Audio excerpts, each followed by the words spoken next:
இந்த பக்கம் பேச தெரியாமல் இல்லை. வெற்றி தலைவரின் கடைக்கன் பார்வைக்காக கட்டுப்பட்டு ஒழுக்கத்தோடு இதுவரை ஒழுக்கத்தோடு இருக்கிறோம், இனிமேலும் ஒழுக்கத்தோடு இருப்போம். முதலமைச்சருக்கு மிக மனதுக்கு நெருக்கமான இயக்குனர் அட்லி. அவர் எடுக்கிற படம் பூரா பார்த்தீங்கன்னா பல சிறந்த திரைப்படங்கள்ல இருக்கிற காட்சிகளை எடுத்து போட்டு ஹிட் கொடுப்பார். சட்டமன்றத்திற்கும் அன்பு சகோதரர் இயக்குனர் அட்லி அவர்களுக்கும் என்ன சம்பந்தம்? விதாண்டாவாதமாக சில விஷயங்களை திரித்து அதனுடைய உண்மை தன்மை புரிந்த பின்பும் அதை வம்பிற்காக பேசுவது என்பது எப்படி சரியாக இருக்கும் என்பதை நாம் புரிந்து கொள்ள வேண்டும்.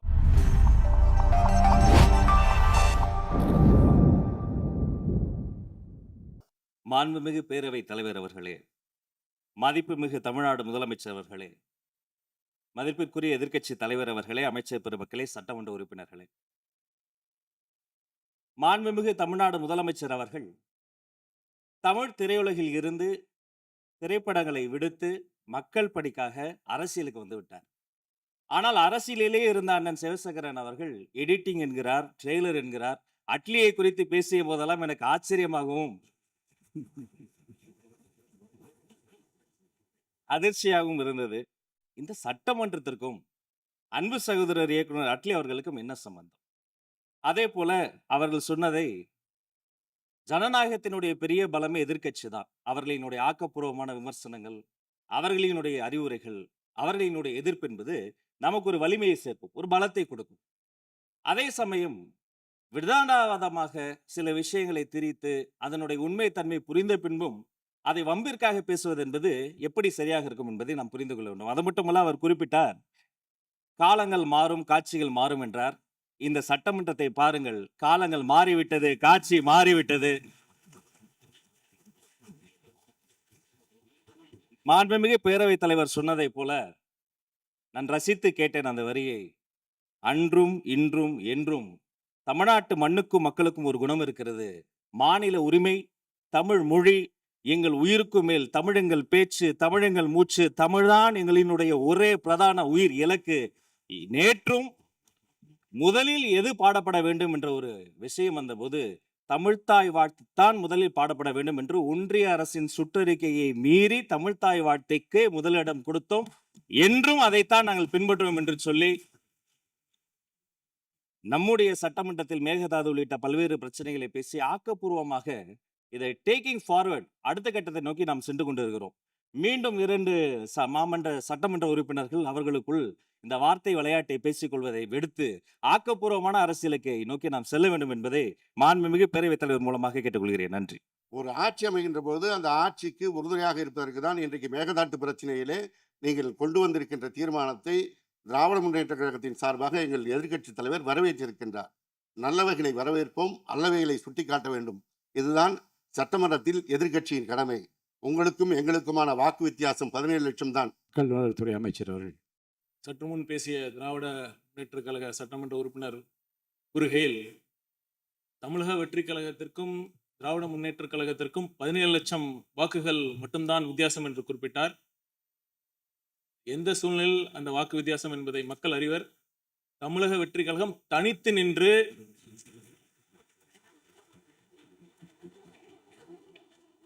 பெற்ற வாக்குகளையும் திராவிட முன்னேற்ற கழகம் பல கட்சி கூட்டணிகள் உடன் பெற்ற வாக்குகளையும் ஒப்பிடுவது மிக மிக பொருத்தமாக இருக்காது.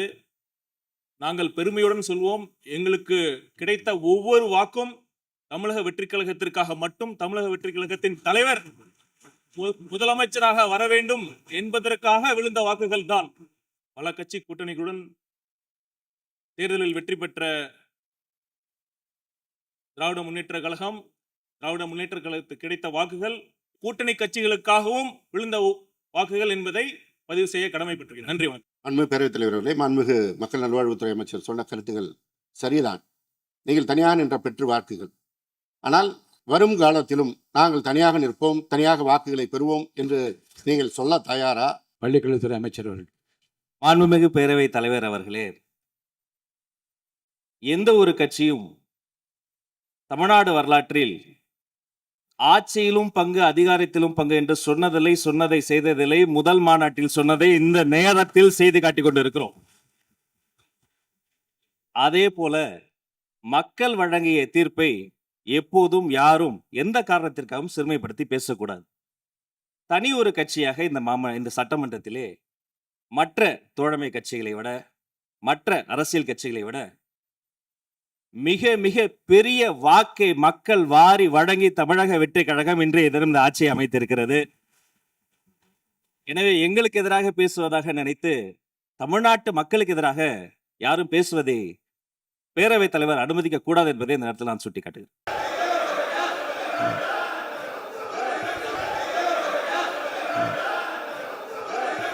இந்த பக்கம் பேச தெரியாமல் இல்லை. வெற்றி தலைவரின் கடைக்கன் பார்வைக்காக கட்டுப்பட்டு ஒழுக்கத்தோடு இதுவரை ஒழுக்கத்தோடு இருக்கிறோம், இனிமேலும் ஒழுக்கத்தோடு இருப்போம். அதே சபை ஒழுக்கத்தையும் ஒத்துழைப்பையும் அனைத்து கட்சி தோழர்களிடம் நான் விரும்பி வேண்டி உங்கள் மூலமாக கேட்டுக்கொள்கிறேன். போதைப் பொருள் தடுப்பதற்கான போதைப் பொருள் தடுப்பு படை ஒன்றை தொடங்குவோம் என்று சொன்னார்கள். இன்றைக்கு வரைக்கும் அது எனக்கு தொடங்கினதாக தெரியவில்லை. 3வது சிங்கப்பெண் சிறப்பு அதிரடிப்படை என்று ஒரு திட்டத்தை அறிவித்தார்கள். அதை இன்றைக்கு தொடங்கி வைத்திருக்கின்றார்கள் மாண்புமிகு முதலமைச்சர் அவர்கள். பள்ளிக்கல்வித்துறை அமைச்சர் பதில் சொல்லுங்கள். மாண்புமிகு பேரவைத் தலைவர் அவர்களே, போகிற போக்கில் பொத்தாம் பொதுவாக சில வார்த்தைகளை அண்ணன் சொல்லிவிட்டார். போதைப் பொருள் தடுப்பு நடவடிக்கை குறித்து அண்ணன் கேட்டார். அவருக்கான பதிலாக ஜூன் மாதம் 3ஆம் தேதி தொடங்கி 16ஆம் தேதிக்குள் 473 போதைப் பொருள் தொடர்பான வழக்குகள் பதிவு செய்யப்பட்டு 672 போதைப் பொருள் ரவுடிகள் கைது செய்யப்பட்டு நான் இங்கு பேசிக் கொண்டிருக்கிற இதே வேளையிலே தமிழ்நாடு முழுக்க திக்கெட்டும் திசையிட்டும் 38 மாவட்டங்களில் கைப்பற்றப்பட்ட சுமார் 10,56,00,000க்கும் அதிகமான போதைப் பொருட்களை எல்லாம் கொட்டி அழித்து எரித்து போதை சாம்ராஜ்யம் மாண்புமிகு முதல்வரின் ஆட்சியில் வேரோடும் வேரடி மண்ணோடும் ஒழிக்கப்பட்டுக் கொண்டிருக்கிறது. அது மட்டுமல்ல, குடிபோதையில் வாகனம் ஓட்டுதலுக்கு எதிராக சிறப்பாக காவல்துறை செயல்பட்டு 16,031 பேர் குடிபோதையில் வாகனம் ஓட்டியது தொடர்பான வழக்குகள் பதிவு செய்யப்பட்டிருக்கிறது. பெண்கள் மற்றும் குழந்தைகளுக்கு எதிரான குற்றங்களை குறித்து பலரும் தங்களுடைய பேச்சுகளில் சுட்டிக்காட்டினார்கள்.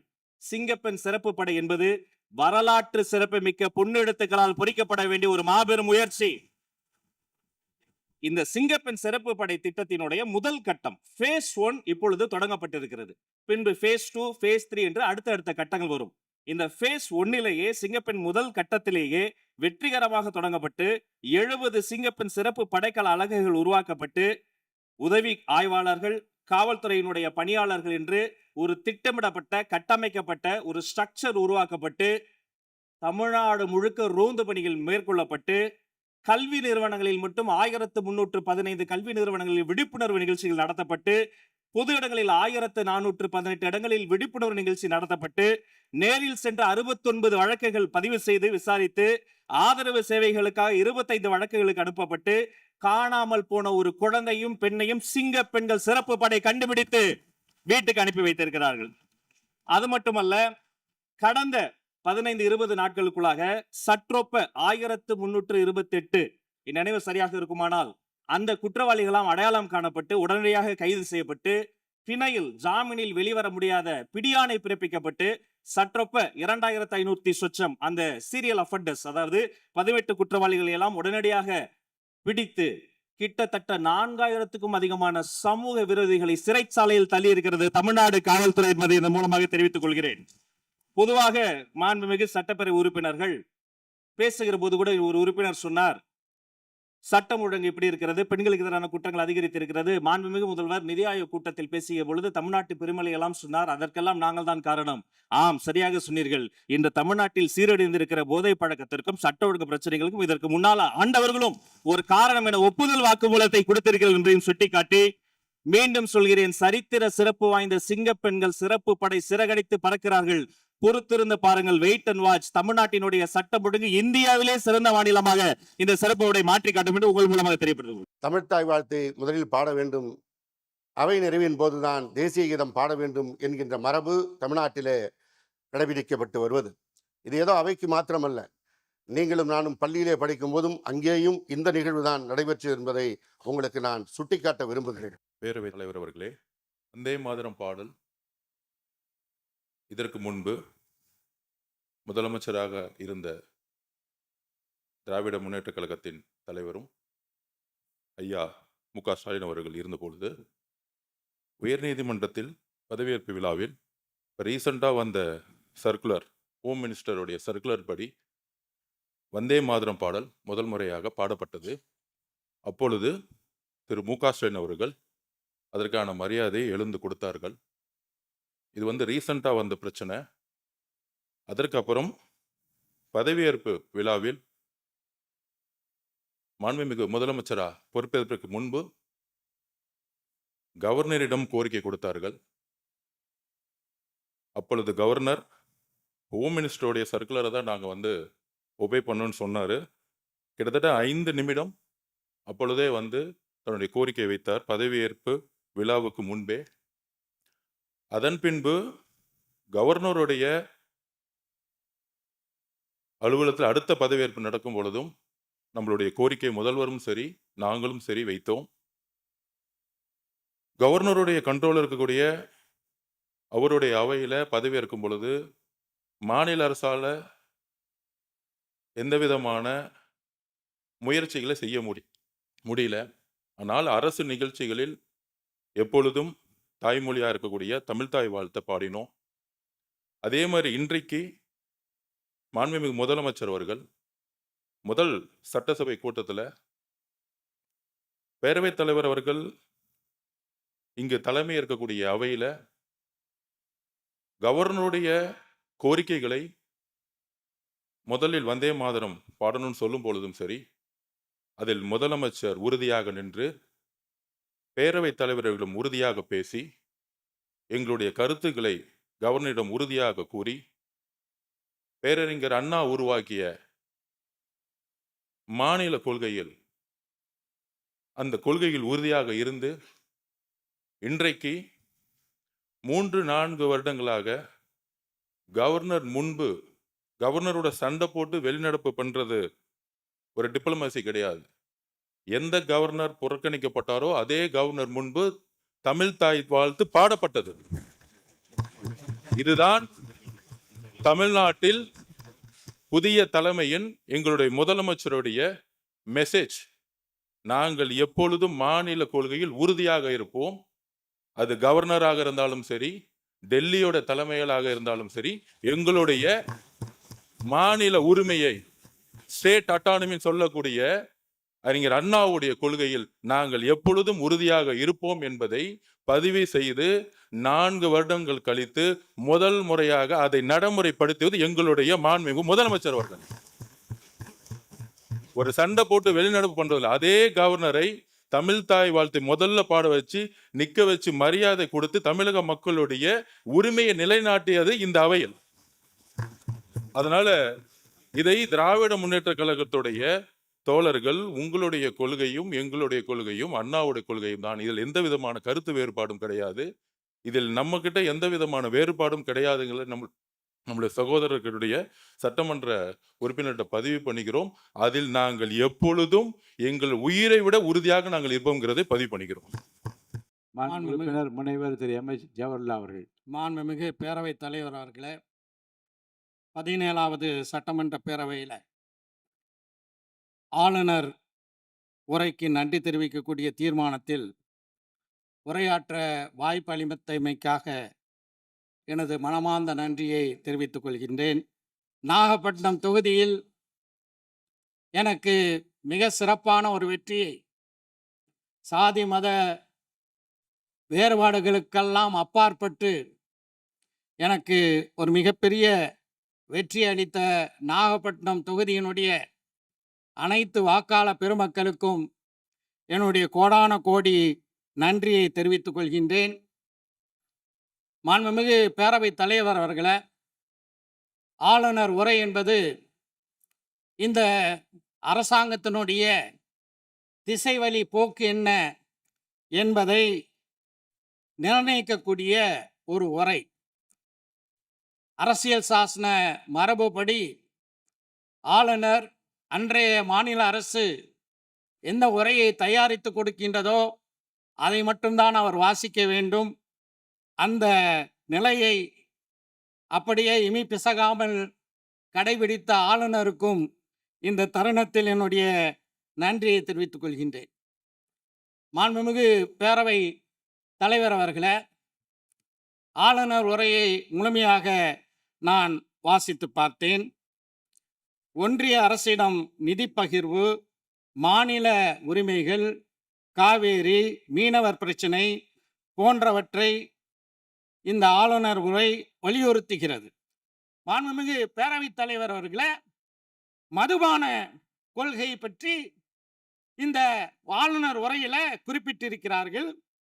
717 மடுக்கடைகளை மூட உத்தரவிட்டுள்ளதாக இந்த ஆளுநர் அறிக்கையில் சொல்லப்பட்டிருக்கிறது. அதை நிச்சயமாக நான் வரவேற்கின்றேன். தமிழ்நாடு வக்ஃப் வாரியத்தில் தலைமை செயல் அலுவலர் சிஇஓ அவர் பார்ட் டைமா தான் இப்ப இருக்கிறாரு.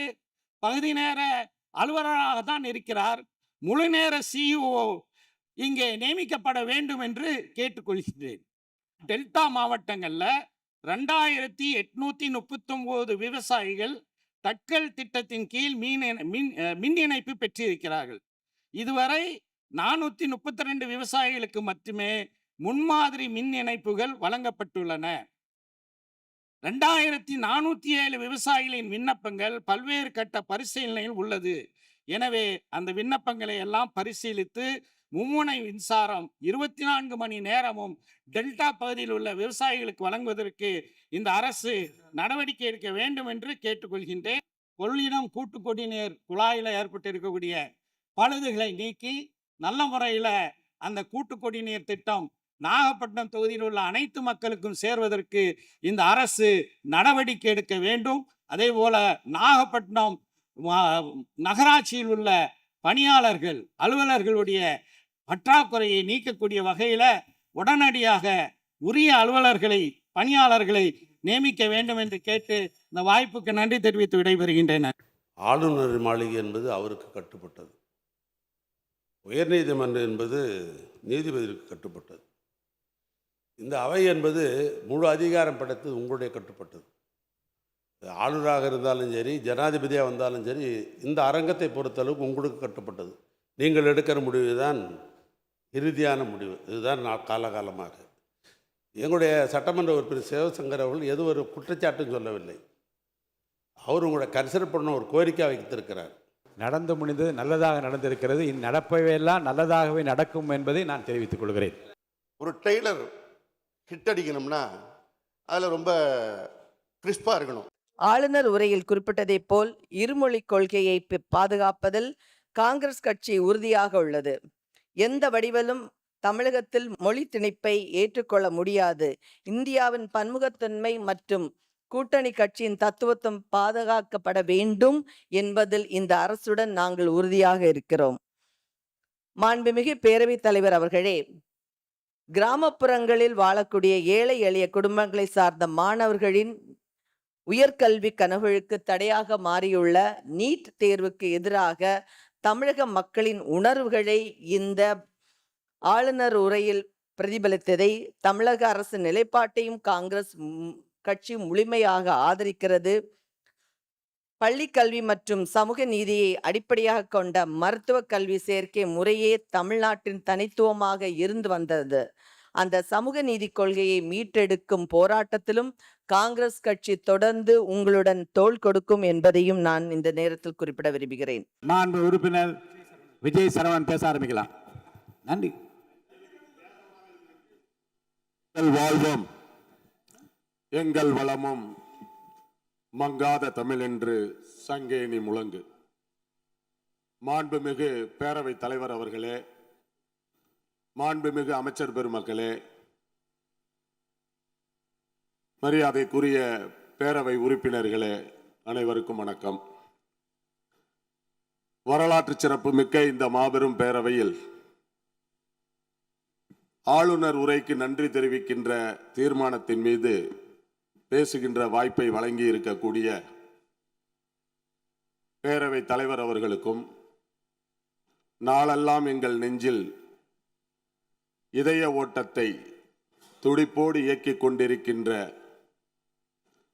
இளைஞர்களின் எழுச்சி நாயகர், தமிழகத்து தாய்மார்களின் போற்றுதலுக்குரிய புதல்வர், நாளைய தமிழகத்தை நாளைய இந்தியாவையே வழிநடத்தக்கூடிய தகுதி பெற்ற ஆற்றல் மிகு முதல்வர் எங்களின் அன்பிற்கு உரிய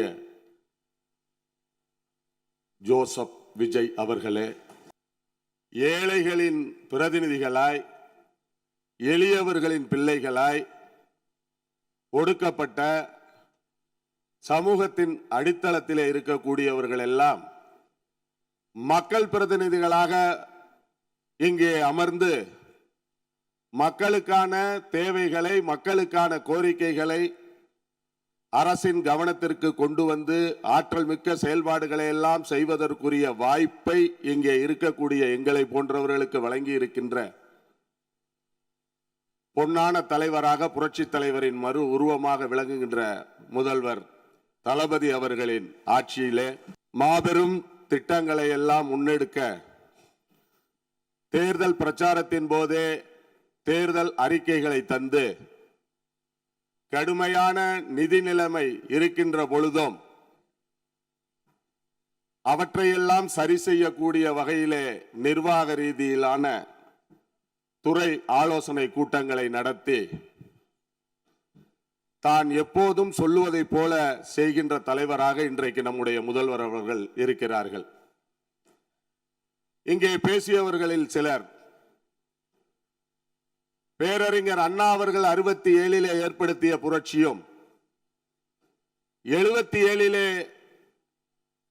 எம்ஜிஆர் அவர்கள் ஏற்படுத்திய புரட்சியும் 2026 தளபதி அவர்கள் ஏற்படுத்தி இருக்கிற புரட்சியையும் பற்றி இரண்டும் ஒன்றல்ல என்று சொன்னார்கள். பேரறிஞர் அண்ணா அவர்கள் திராவிட முன்னேற்ற கழகத்தை எதற்காக தொடங்கினார்களோ, 40 ஆண்டு கால மக்கள் பணிக்கு பின்னால் ஆட்சிக்கு வந்தார்கள் என்பது எப்படி போற்றப்படுகிறதோ, அதை போல எம்ஜிஆர் அவர்கள் அனைத்திந்திய அண்ணா திமுகவை எதற்கு ஆரம்பித்தார்கள் என்பதற்கான காரணம், எந்த கொள்கைகளுக்காக ஆரம்பிக்கப்பட்ட ஒரு இயக்கம் அதிலிருந்து விலகிய போதுதான் எம்ஜிஆர் அவர்கள் அண்ணா திமுகவை ஆரம்பித்தார்கள். அவர்கள் ஒரு 15 ஆண்டுகளுக்கு மேலாக மக்கள் பணியை செய்து ஆட்சியை பிடித்தார்கள். அதை போலத்தான் இன்றைக்கு தமிழக வெற்றி கழகம் என்கிற கழகம் ஆரம்பிக்கப்பட்டு 2.5 ஆண்டுகள் ஆகலாம். ஆனால் தமிழகத்து மக்களுக்கு சேவையாற்றுகின்ற பணியிலே தன்னுடைய பெயரில் ஆரம்பிக்கப்பட்ட ஒரு ரசிகர் மன்றத்தை வெறும் ரசிகர் மனப்பான்மையில் இருந்த எங்களை போன்ற பதறுகளை எல்லாம் இன்றைக்கு பண்பட்ட விதைகளாக்கிய ஒரு தலைவர் எங்களுடைய தளபதி அவர்கள்.